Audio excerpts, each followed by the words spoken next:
Noelia Blanco.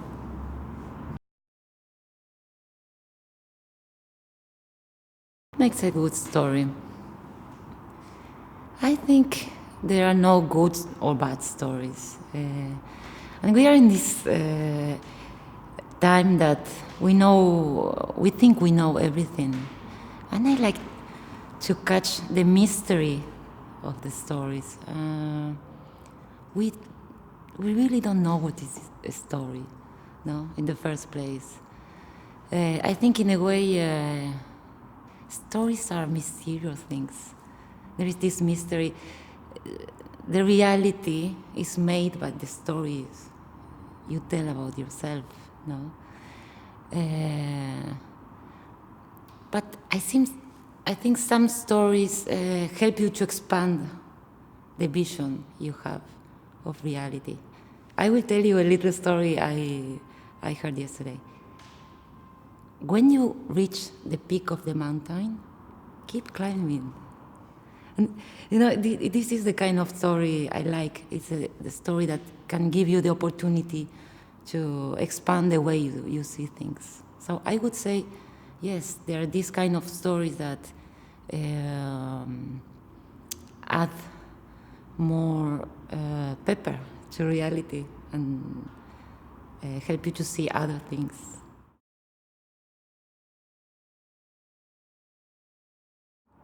I will tell another story that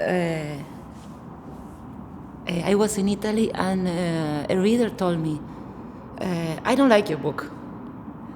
Why? Because in your book you say this man has this dream of flying and I fly every day. So you cannot cheat children.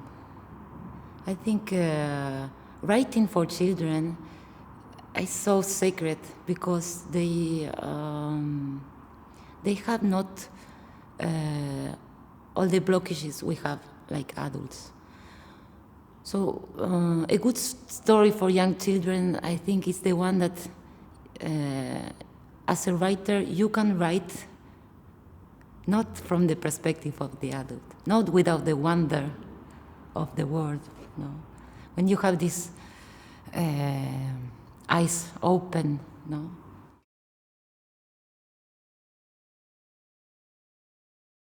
I was a very strange little girl.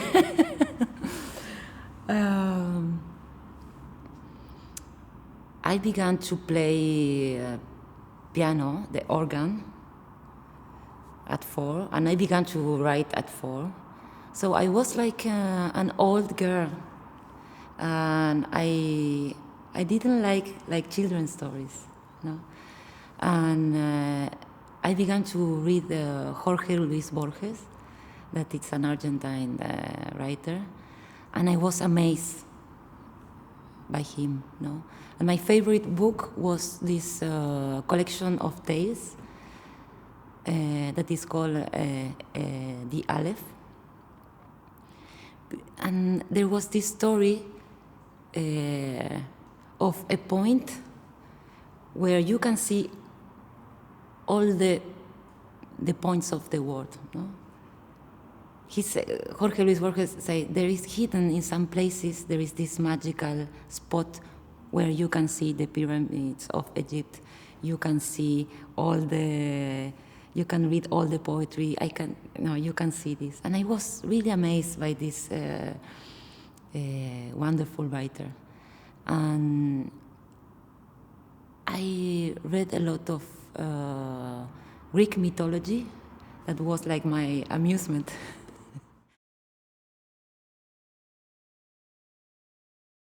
It was my life. I could not choose. I could not choose to like it or not. It was, for me, living was reading and writing. It came in the same package. It really came in the same. Also, I was like the ugly duck of the school because I was always playing the organ, And I was not cool. I was not like the little girl. So I, I always felt that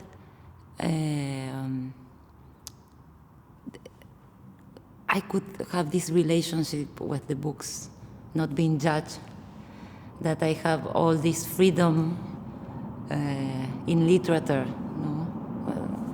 And writing was the way to be completely myself without uh, this judgment. And I remember I had a big library, and I took a lot of care of my books, and I have like a list of the books with all the edition, the author, and if someone will ask for a book, I would write "Lend to Anna." So they were like precious object for me, the books.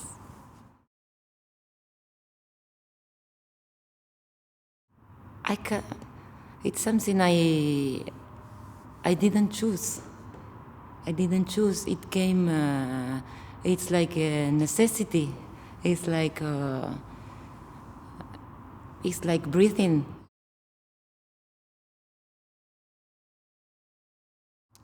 I don't get ideas for the stories.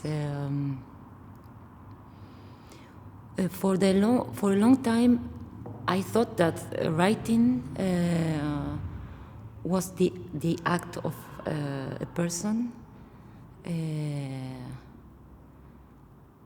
and then I realized writing is very passive in a way. Now it is this receptivity, no, of being able to listen. No, I can say that for me, literature is like archaeology. You have to find these stories, no? Find and then remove all the dust, remove, until you get to the core of a story that needs to be told, and come, arise in you, fall in you, and it is this humility of giving a voice to a story, that it's something, as I said, so mysterious. No, it's something bigger than us. We are not treating we are treating about something that comes from another experience. It's like a archetypical experience. So I try to get apart when I write. Don't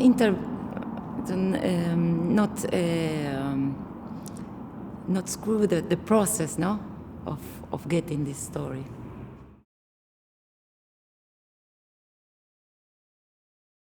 La Vallée de Moulins. Well, this was my sister is an illustrator, and she made this picture of a woman with red hair, and that had two eggs in the hair, no? And she won a prize for this beautiful illustration, and we went to Bologna Book Fair, and an editor said, "I love this character, tell me the story." And I was there, and she said, "Tell her, she will write the story." She will tell the story. So then I look at the picture, and I forgot, no? And I was at the beach one day, and I say, "There are birds." She has birds, but she has not a nest in her hair. It's just a metaphor that she is the one that can make people fly. And so it begins like it began like a archaeology process to understand what this character was, and what was she doing with her hands. A beautiful process.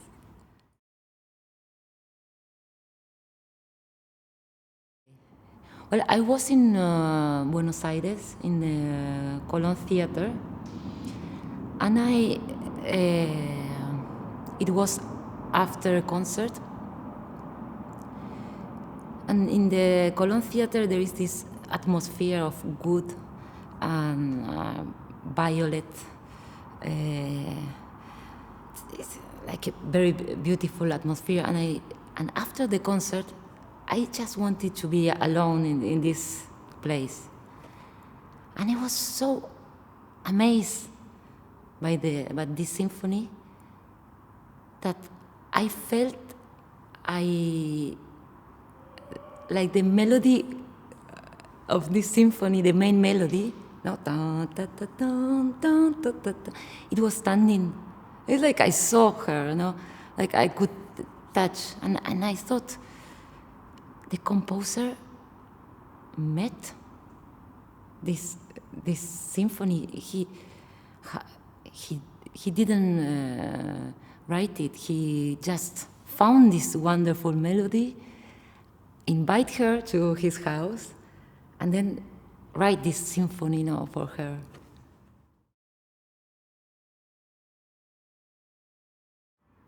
No, I don't see it like a threat. If technology can show us the complexity and the beauty of this universe in a better way, it will open our eyes. So I am convinced that technology can open our eyes to the beauty of the universe. The point is that if we are open to give this concept to technology, if we want it to make our reality expand or shrink, I think that is the question.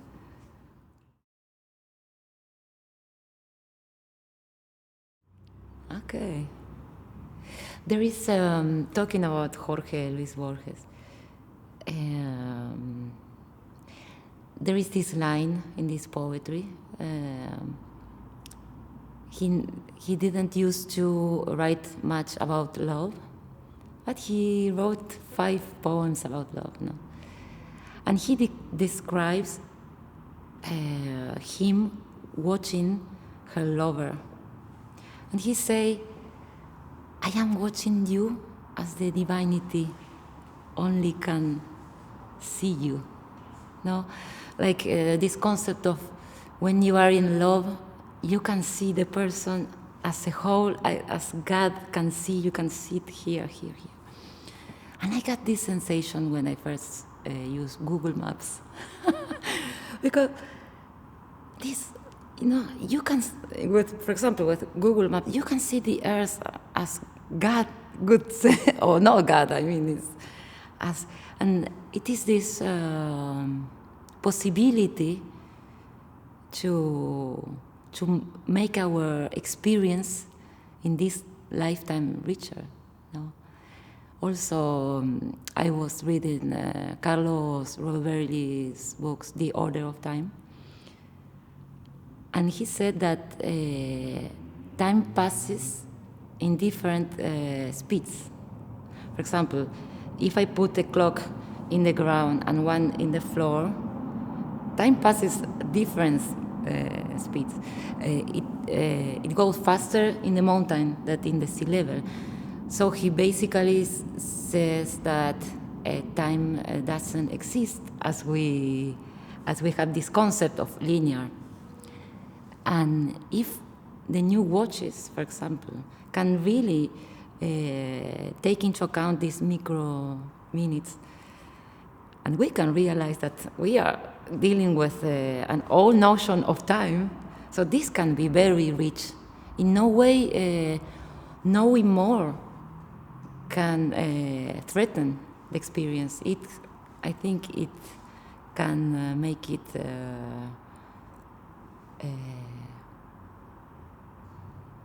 more human, I could say.